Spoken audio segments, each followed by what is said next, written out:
Hai semua, selamat datang di channel Baca Saham. Pada video ini, kita akan membahas satu topik dengan judul manakah yang lebih profit, melakukan pembelian melalui metode DCA atau Dollar Cost Averaging, ataukah kita melakukan pembelian lump sum atau membeli sekaligus.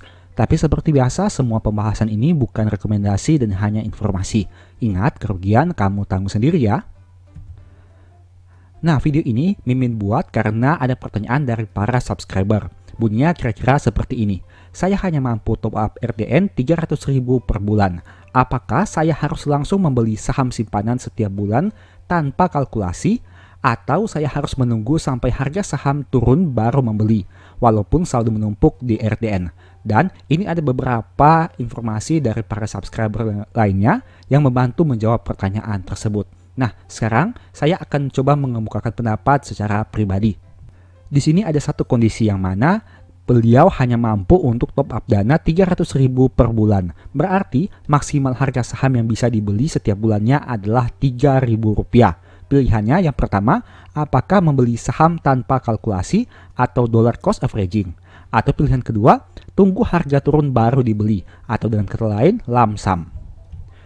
Nah, karena beliau hanya bisa membeli saham dengan harga Rp3.000 maksimalnya, maka saya akan mengambil contoh saham-saham yang berada di bawah angka 3.000. Dan saham-saham yang akan dibahas ini merupakan saham-saham yang bisa dikatakan memiliki kinerja yang baik. Kita lihat pertama adalah BNGA atau Bank CIMB Niaga, dengan harga pada saat video ini dibuat di angka 1.605.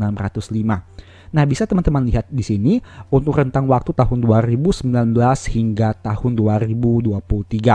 Apa kesimpulan yang bisa teman-teman dapatkan dari tampilan berikut ini? Di sini saya mau katakan bahwa apabila teman-teman melakukan pembelian pada rentan waktu tahun 2019 hingga awal tahun 2022, maka teman-teman akan memperoleh profit, baik itu menggunakan metode DCA maupun metode lump sum. Kenapa? Karena harga sahamnya mengalami peningkatan yang signifikan di tahun 2023. Nah, jadi kesimpulannya, untuk topik pembahasan pertama ini, apapun metode yang teman-teman pakai untuk saham BNGA seharusnya menghasilkan profit yang cukup maksimal dalam beberapa tahun terakhir. Tidak peduli teman-teman menggunakan metode DCA dengan cara mencicil setiap bulan, setiap 3 bulan, atau lain sebagainya, ataupun teman-teman melakukan pembelian metode lump sum sekaligus. Contoh misalkan di sini, teman-teman melakukan pembelian di tahun 2019 pada harga Rp1.000 secara lump sum atau secara sekaligus. Teman-teman hold saham tersebut dan tidak melakukan apa-apa hingga tahun 2023. Nah, harganya mengalami peningkatan yang signifikan di mana dalam 5 tahun terakhir naik 61%. Itu artinya di tahun 2023 ini potensi profit yang teman-teman peroleh sudah cukup besar. Sebaliknya, bagaimana jika teman-teman melakukan pembelian melalui metode DCA? Misalkan teman-teman melakukan pembelian setiap tahun ataupun setiap bulan. Teman-teman membeli di tahun 2019, 2020, dan 2021. Jadi, harga yang teman-teman peroleh adalah harga rata-rata dalam 3 tahun terakhir. Bagaimana kinerjanya di tahun 2023? Tetap saja, teman-teman menghasilkan profit di tahun 2023 karena pada tahun tersebut harga saham BNGA mengalami peningkatan. Nah, contoh kedua adalah saham Sido atau PT Sido Muncul. Bisa teman-teman lihat di sini, kita asumsikan menggunakan metode yang sama. Misalkan, teman-teman melakukan pembelian menggunakan metode DCA pada tahun 2020 hingga tahun 2022. Nah, bisa teman-teman lihat di sini bahwa harga saham Sido tidak mengalami peningkatan yang signifikan atau bahkan mengalami penurunan.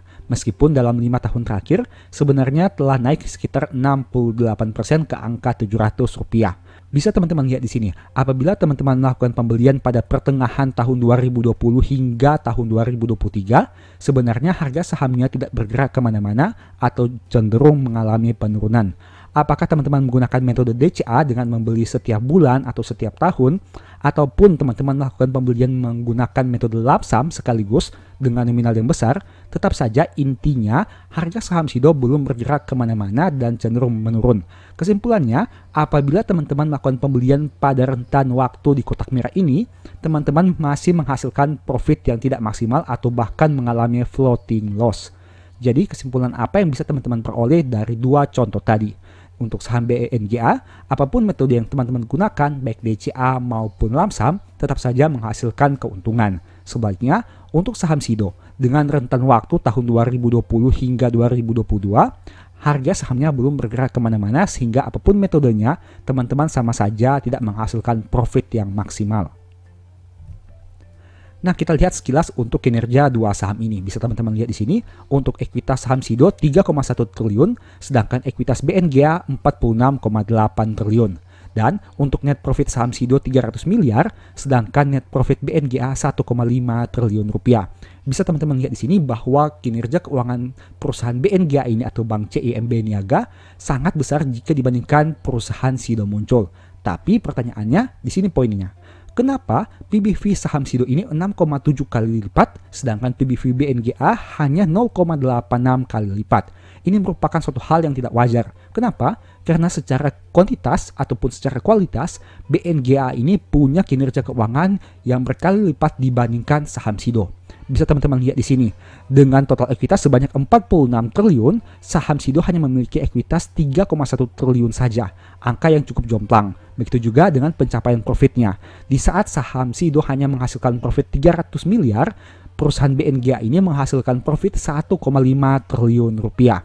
Jadi teman-teman sudah tahu kesimpulannya kenapa harga saham SIDO ini cenderung stagnan, sedangkan harga saham BNGA cenderung mengalami peningkatan. Apalagi seperti yang teman-teman tahu, BNGA ini dimiliki oleh Pak Loh Keng Hong yang tentu saja bisa memberikan sentimen positif untuk kenaikan harga sahamnya. Kesimpulan apa yang bisa teman-teman peroleh dari video ini? Yang pertama, menggunakan metode dollar cost averaging atau LAMSAM tergantung sahamnya.